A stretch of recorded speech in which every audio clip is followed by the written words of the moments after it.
Hi, this is Mohan Roy, founder of career path institute. आज हम लोग डिस्कस करने वाले हैं 12 तारीख के चेतना सत्र को। तो चलिए जल्दी से शुरू करते हैं अपने। हम लोग देखते हैं इसमें कौन कौन सा इम्पोर्टेंट टॉपिक्स डिस्कस हुआ आज। तो सबसे पहले देखेंगे यहाँ पे 12 तारीख में कुछ खास क्या है। फ्लोरेंस नाइटिंगेल का जन्म 12 मई सन 1820 को फ्लोरेंस इटली में हुआ था। प्रेम, दया एवं सेवा भावना की प्रतिमूर्ति Florence Nightingale the lady with the lamp, दीपक वाली महिला नाम से प्रसिद्ध है।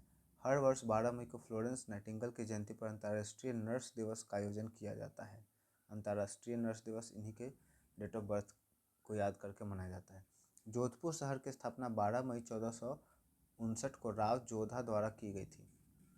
यह एक ऐतिहासिक शहर राठौड़ वंश के राजपूत शासक राव जोधा द्वारा मंडोर के स्थान पर मारवाड़ की नई राजधानी के रूप में बसाया गया था, जिसे सूर्य नगरी और नीली नगरी के नाम से भी जाना जाता है। इंपॉर्टेंट क्वेश्चन है जो राजस्थान का एग्जाम दे रहे हैं उनके लिए। उसके बाद आज का विचार का अगर बात करें, सफलता हमेशा असफलता के स्तंभ पर खड़ी होती है, सुभाष चंद्र बोस। कल्पना ज्ञान से ज़्यादा महत्वपूर्ण है, अल्बर्ट आइंस्टीन। उसका समान ज्ञान का बात करें तो हमारे शरीर में कितनी ज्ञानेंद्रियां हैं? 5। ठीक है, पाँचों का नाम आप कमेंट बॉक्स में आके जरूर कमेंट करिए, मैं इंतजार करूंगा। सौरमंडल का सबसे ठंडा ग्रह यूरेनस। मानव शरीर के किस अंग में इंसुलिन का उत्पादन होता है? अग्न्याशय, इसको पैनक्रियास कहते हैं। उसके बाद ब्रह्मांड का सबसे हल्का तत्व कौन है? हाइड्रोजन। भारत में यूरोपीय व्यापारियों को सबसे पहले कौन आए थे? पुर्तगाली। पुर्तगाली में कौन? Vasco day gamma.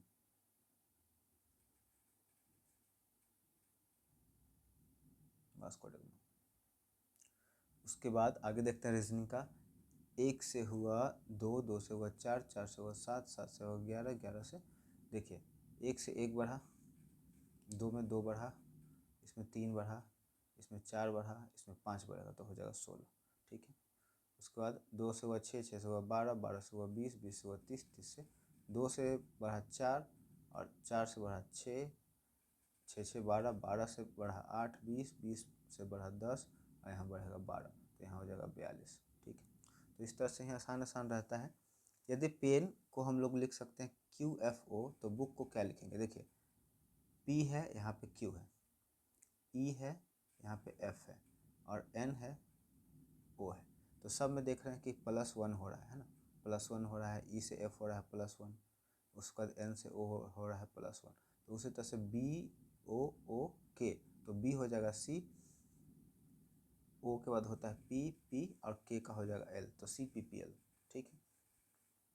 यदि सांकेतिक भाषा में मैटर को टैमरेट कहा जाता है तो बियॉन्ड को क्या कहा जाएगा? अब इसमें देखिए पोजीशन इंटरचेंज हो रहा है। M जो है पहले स्थान से उठ करके तीसरे स्थान पे आया और तीसरा वाला पहले पे चला आया। ठीक है, तो उसी तरह से B को हम लोग तीसरे पे करेंगे तो पहला हो जाएगा Y और तीसरा हो जाएगा B। आगे देखते हैं A जो है वही का वही है, तो E यहाँ पे वही रह जाएगा। ठीक है, इस तरह से करके हम लोग देखेंगे YEBDNO, इस तरह से सॉल्व हो जाएगा ये। आगे बढ़ते हैं। ऑल का मतलब नन, उल्टा बात कर रहा है। ब्राइट का डल, काम का एक्साइटेड, डीप का सैलो, बाई का सेल। कान भरना, बहकाना, हाथ साफ करना, चोरी करना, कलेजा ठंडा होना, संतोष होना, ईद का चांद होना, बहुत दिनों के बाद दिखना, अकल का दुश्मन मूर्ख व्यक्ति। आगे नेक्स्ट में हम लोग बढ़ेंगे। यहाँ पे कह रहा है एक हम लोग का यहाँ पे है प्रेरक प्रसंग। फ्लोरेंस नाइटिंगेल के बारे में है, जिनका जन्म इंग्लैंड के एक बहुत अमीर और प्रतिष्ठित परिवार में हुआ था। उनके पास सभी सुख सुविधाएं थी, लेकिन उनका मन समाज सेवा में लगा रहता था। उस समय नर्सिंग को एक सम्मानजनक पेशा नहीं माना जाता था और अस्पताल में बहुत गंदे होते थे। जब उन्होंने नर्स बनने की इच्छा जताई तो उनके परिवार ने कड़ा विरोध किया, लेकिन फ्लोरेंस ने दृढ़ निश्चय कर लिया था कि वे अपना जीवन दुखियों की सेवा में बिताएंगी। 1854 में जब क्रीमिया का युद्ध छिड़ा तो फ्लोरेंस 38 नर्सों के एक दल के साथ तुर्की की स्कूटारी अस्पताल पहुंची। वहां का नज़ारा बेहद खौफनाक था। अस्पताल गंदगी से भरा था, घायलों के लिए न दवाइयाँ थी और न ही साफ चादरें। संक्रमण की वजह से घायल सैनिक युद्ध से ज़्यादा अस्पताल की गंदगी से मर रहे थे। फ्लोरेंस ने हार नहीं मानी, उन्होंने खुद झाड़ू उठाई, अस्पताल की सफाई करवाई और रसोई की व्यवस्था सुधारी। वे दिन रात बिना थके सैनिकों की सेवा में जुटी रही। अस्पताल में रात के समय जब अंधेरा हो जाता था, सभी डॉक्टर और कर्मचारी सो जाते थे, तब फ्लोरेंस अपने हाथ से लालटेन लेकर अकेले ही मीलों लंबे गलियारों में घूम घूम कर घायल सैनिकों का हाल चाल लेती थी। घायल सैनिक उन्हें रात के सन्नाटे में हाथ में दीपक ले आता देख उन्हें लगता था जैसे कोई फरिश्ता उनकी मदद के लिए आया है। वो प्यार से उन्हें the lady with the lamp कहने लगे। उनकी निस्वार्थ सेवा और स्वच्छता के प्रयासों के कारण अस्पताल में मृत्यु दर 42% से घटकर मात्र 2% रह गई। तो एक बहुत ही इम्पोर्टेंट और ये इंटरेस्टिंग स्टोरी था जिसे आप लोगों ने जाना। यहाँ पे सेम है। आगे हम लोग देखते हैं आज के विचार से।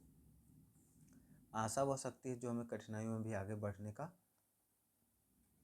हिम्मत देती है। तो ये रिपीटेड है, पिछले दिन ये पूछा गया था, दिया था।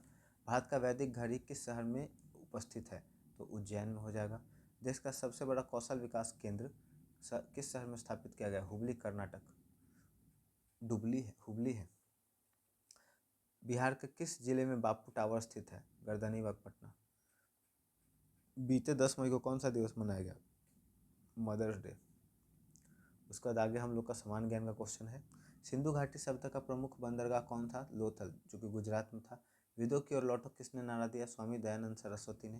भारतीय राष्ट्रीय कांग्रेस की स्थापना कब हुई थी? 1885 में A.O. ह्यूम के द्वारा। हड़प्पा सभ्यता की खोज किसने की थी? दयाराम साहनी ने। और मोहनजोदड़ो का रखालदास बनर्जी। ठीक है। अशोक के शिलालेख को सर्वप्रथम किसने पढ़ा? James Prinsep. और उसमें जो सबसे पहले वर्ड पढ़ा गया वो था पियदसी। पियदसी, पियदसी मतलब होता है मुख, सुंदर मुख आकृति वाला चेहरा। उसका अंगारों पे लौटना, इसका होता है अर्थ ईर्ष्या के जलन से कूढ़ना। अरण्य रोदन, ऐसा विलाप जिस पर कोई ध्यान न दे, निष्फल प्रार्थना। आधा तीतर आधा बटेर, बेमेल अनमोल मिश्रण। इतिश्री होना, अंत या समाप्ति होना। कलेजे पर सांप लौटना, बहुत अधिक ईर्ष्या होना। टॉक बैक, पलटकर जवाब देना। थिंक ओवर, गहराई से विचार करना। टर्न आउट, अंत में कुछ और ही निकलना। वेट ऑन, सेवा करना। यल टू, दबाव में आकर झुक जाना। ठीक है। फिर बिहार विशेष हम लोग का है। बिहार के किस स्थान पर गुप्तकालीन अग्निकुंड के साक्ष्य प्राप्त हुए? कुम्हरार, पटना। बिहार के किस जिले में मुंडेश्वरी देवी का मंदिर है? कैमूर में। प्रसिद्ध बौद्ध विद्वान वासुमित्र बिहार के किस क्षेत्र से संबंधित है? पाटलिपुत्र। बिहार की कौन सी नदी हिरनवाह के नाम से जानी जाती है? सोन नदी। अब यहाँ पे कुछ रीजनिंग के क्वेश्चन है, इसे आप खुद से सॉल्व करेंगे। तो यही छोटा सा हमारा वीडियो था। हमारा प्रयास है कि आप सभी लोग इस इन्फॉर्मेटिव कंटेंट को ज़रूर देखें और अपने परिवार और दोस्तों के सदस्यों के बीच में इसे ज़्यादा से ज़्यादा शेयर करें ताकि सबका हेल्प हो सके। और यदि आप हमारे चैनल को सपोर्ट करना चाहते हैं तो चैनल को सब्सक्राइब कर दें और बेल आइकन को प्रेस कर दें ताकि ऐसे ही इन्फॉर्मेटिव वीडियो आपको कंटिन्यू मिलते रहे। Thank you so much.